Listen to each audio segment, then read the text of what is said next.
मेरे प्यारे दोस्तों, भाइयों और बहनों, आप सबका राधा कृष्ण भक्ति ज्ञान चैनल में स्वागत है।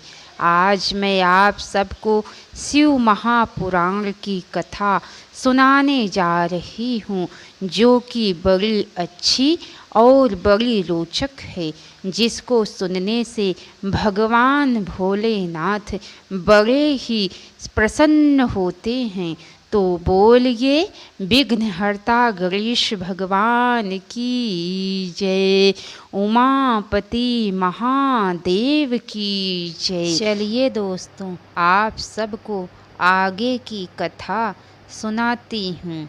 भगवान विष्णु की बातों को सुनकर श्री नारद जी भी अत्यंत आनंदित हो शिव तीर्थों का दर्शन करते हुए भूमंडल में विचरने लगे। अंत में वे सब के ऊपर विराजमान शिव स्वरूपी काशीपुरी में पहुँचे। काशीपुरी का दर्शन करके नारद जी कृतार्थ हो गए।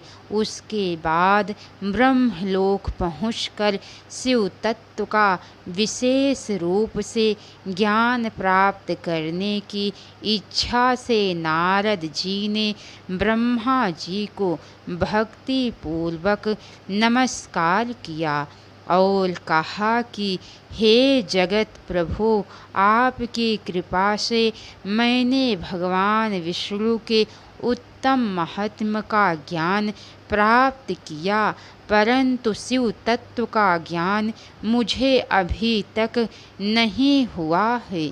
मैं भगवान शंकर की पूजा विधि को भी नहीं जानता हूँ।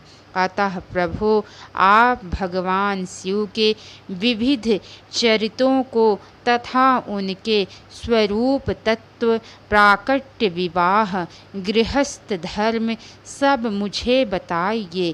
कार्तिकेय के जन्म की कथा भी मुझे सुनाइए। शिव तत्व का निरूपण ब्रह्मा जी ने नारद जी से शिव तत्व का वर्णन करते हुए कहा। शिव तत्व का स्वरूप बड़ा उत्कृष्ट तथा अद्भुत है। जिस समय प्रलय काल उपस्थित हुआ, उस समय समस्त चराचर जगत नष्ट हो गया। सर्वत्र केवल अंधकार ही अंधकार था। इस प्रकार सब ओर निरंतर सूची वेद घोर अंधकार में उस समय तत्स ब्रह्म इस श्रुति में जो सत्य सुना जाता है, एकमात्र वही शेष था, जिसे योगी जन अपने हृदयाकाश के अंदर निरंतर देखते हैं। उस काल के बाद सृष्टि का समय आने पर परमात्मा को द्वितीय की इच्छा प्रकट हुई। उसके भीतर एक से अनेक होने का संकल्प उदित हुआ।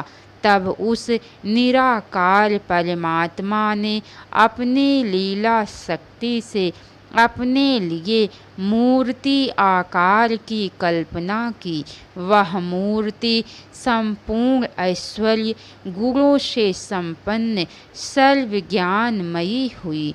जो मूर्ति रहित पर ब्रह्म है, उसी की मूर्ति चिन्मय आकार भगवान सदा शिव हैं। सभी विद्वान उन्हीं को ईश्वर कहते हैं।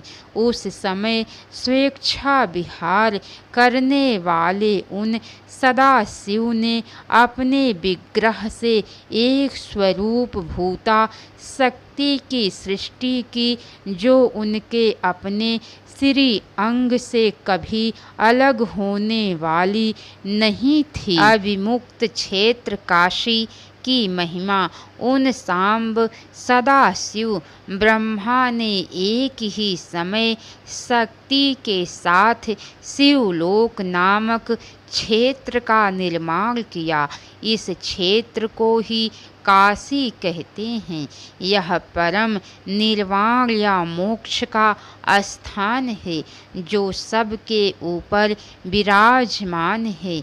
वे प्रिया प्रियतम रूप शक्ति और शिव जो परमानंद स्वरूप हैं, उस मनोरम क्षेत्र काशीपुरी में नित्य निवास करते हैं।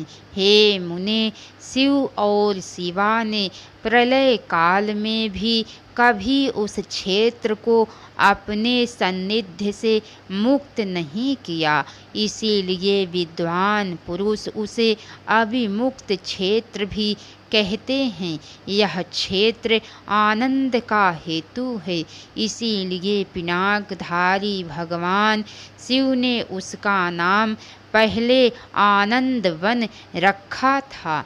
सदा शिव से नारायण का प्राकट्य। हे देवर्षे, एक समय उस आनंद वन में रमण करते हुए शिवा और शिव के मन में यह चर्चा हुई कि किसी दूसरे पुरुष की भी सृष्टि करनी चाहिए। जिस प्रकार सृष्टि संचालन का महान भार रखकर हम दोनों केवल काशी में रहकर इच्छा अनुसार विचरण करें, वही पुरुष हमारे अनुग्रह से सदा सबकी सृष्टि करे, वही पालन करे और अंत में वही सबका संहार भी करे। ऐसा निश्चय करके शक्ति सहित सर्वव्यापी परमेश्वर शिव ने अपने वाम भाग के 10वें अंग पर अमृत मल दिया। वहाँ उसी समय एक पुरुष प्रकट हुआ जो तीनों लोकों में सबसे अधिक सुंदर और शांत था। उसकी कांति इंद्रनील मणि के समान श्याम थी। उसके श्री अंगों पर स्वर्ण सदृश कांति वाले 2 रेशमी पीतांबर शोभा दे रहे थे। शिव जी ने विष्णु नाम से उसे विख्यात किया तथा अपने श्वास मार्ग से उन्हें वेदों का ज्ञान प्रदान किया। इसके अनंतर भगवान विष्णु ने दीर्घ काल तक तपस्या की। तपस्या के परिश्रम से विष्णु के अंगों से अनेक प्रकार की जलधाराएं निकलने लगी। नार अर्थात जल में शयन करने के कारण ही उनका नारायण यह श्रुति सम्मत नाम प्रसिद्ध हुआ। सदा शिव के दक्षिणांग से ब्रह्मा का प्रादुर्भाव। ब्रह्मा जी कहते हैं, हे देवर्षे, जब नारायण देव जल में शयन करने लगे उस समय उनकी नाभि से भगवान शंकर की इच्छा से सहसा एक विशाल तथा उत्तम कमल प्रकट हुआ जो बहुत बड़ा था। तत्पश्चात परमेश्वर सांब सदा शिव ने पूर्ववत परम प्रयत्न करके मुझे अपने दाहिने अंग से उत्पन्न किया तथा मुझे तुरंत ही अपनी माया से मोहित करके नारायण देव के नाभि कमल में डाल दिया और लीला पूर्वक मुझे वहाँ से प्रकट किया। इस प्रकार उस कमल से पुत्र के रूप में मुझ हिरण्य गर्भ का जन्म हुआ। मेरे 4 मुख हुए और शरीर की कांति लाल हुई। हे मुने, उस समय भगवान शिव की इच्छा से परम मंगलमयी तथा उत्तम आकाशवाणी प्रकट हुई। उस वाणी ने कहा, तप करो। उस आकाशवाणी को सुनकर अपने जन्मदाता पिता का दर्शन करने के लिए उस समय पुनः 12 वर्षों तक मैंने घोर तपस्या की। तब मुझ पर अनुग्रह करने के लिए ही 4 भुजाओं और सुंदर नेत्रों से सुशोभित भगवान विष्णु वहाँ सहसा प्रकट हो गए। तदंतर अपनी श्रेष्ठता को लेकर हम दोनों में विवाद होने लगा। इसे शांत करने के लिए हम दोनों के सामने एक लिंग प्रकट हुआ। मैं और विष्णु दोनों उन ज्योतिर्मय शिव को प्रणाम कर बार बार कहने लगे कि हे महाप्रभु, हम आपके स्वरूप को नहीं जानते। आप जो हैं वही हैं।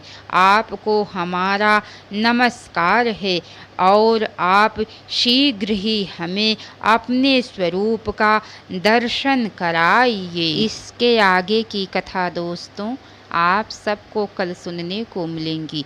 तो कैसी लगी कथा लाइक करके कमेंट बॉक्स में ज़रूर बताइएगा। तो बोलिए हर हर महादेव। अब तक की सारी वीडियो देखने के लिए आप सबको बहुत बहुत धन्यवाद।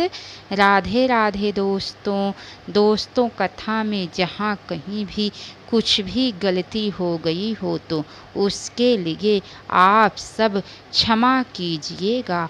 आप सबसे मैं बारंबार क्षमा मांगती हूँ। तो बोलिए राधे राधे दोस्त।